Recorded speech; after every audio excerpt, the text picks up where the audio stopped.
Maglalabas daw ng bagong drug matrix si Pangulong Duterte. May binanggitin ng Pangulo kaugnay sa presensya ng mga sea vessel ng China sa West Philippine Sea. Live mula sa Malabon, may report si Maris Sumali. Maris.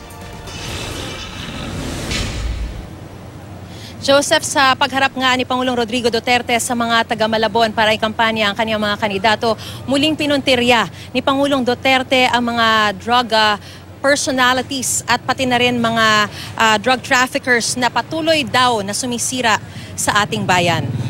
Nagbabala si Pangulong Rodrigo Duterte na ilalabas niya bukas ang panibagong drug matrix. Dito raw makikita ang pagkakasangkot ng mga pulis sa iligal na operasyon ng droga. Aniya, sa kabila ng mahigpit na kampanya kontra droga, ay nariyan pa rin ang problema ng droga. Dahil daw sa may mga pulis at mga mayor na nagpapahintulot at pumoprotekta sa mga drug trafficker. Hindi na idinetalya ng Pangulo kung ilan, maliban sa ilalabas daw niya ito bukas. Banat pa ng Pangulo, idinawit pa raw siya at sinabing magbabayad daw siya ng 5 milyong piso sa mga pulis para patayin ang mga drug suspect. Pero aniya, ba't naman daw niya gagawin yon samantalang trabaho naman ng mga pulis ang hulihin ang mga drug suspect. Binigyan naman ng Pangulo ng 1 buwan ang kasalukuyang mayor ng Malabon na linisin ang syudad sa iligal na droga.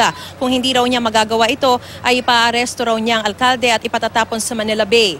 Mistula naman ipinagtanggol ni Pangulong Duterte ang China sa presensya ng sea vessel sa ating teritoryo. Aniya, nais lang naman daw makipagkaibigan ng China sa Pilipinas. Patunay nito ay ang pagbibigay ng armas sa ating gobyerno, kaya siya pumunta ng China noon. Dahil nabigo umano ang Amerika na i-deliver ang mga armas na in-order natin sa kanila. Hinarang daw kasi ito ng mga mambabatas ng Amerika dahil baka magamit lamang daw sa kampanya kontra droga. Wala naman daw hinihinging kapalit ang China sa mga ibinigay sa atin. Wala rin naman daw hinihinging teritoryo. Aniya, hindi raw siya makikipagyera sa China dahil pag ginawa niya ito ay pupulbusin lang tayo ng China. Aniya, sa loob ng 7 minuto lang ay aabot na sa bansa natin ang missile ng China. Pag makipag-away din daw siya, ay mauubos lang ang ating mga sundalo at mga pulis. Ayon sa Pangulo, nagmamadali na raw siyang gawin at itama ang mga dapat itama pa sa pamahalaan dahil may 3 taon na lamang daw siyang nalalabi para gawin ito. Kabilang dito ang pagpuksa rin sa korupsyon at maipatupad pa mga land reforms at iba pang mga issue.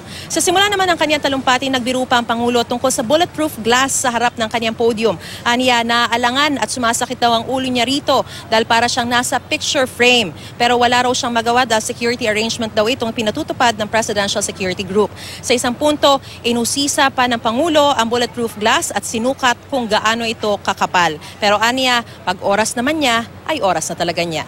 At Joseph, katatapos-tapos lamang ng mahabang talumpati ng Pangulo. Nagsimula ito bago mag-alas 8 at natapos ng alas 10 na.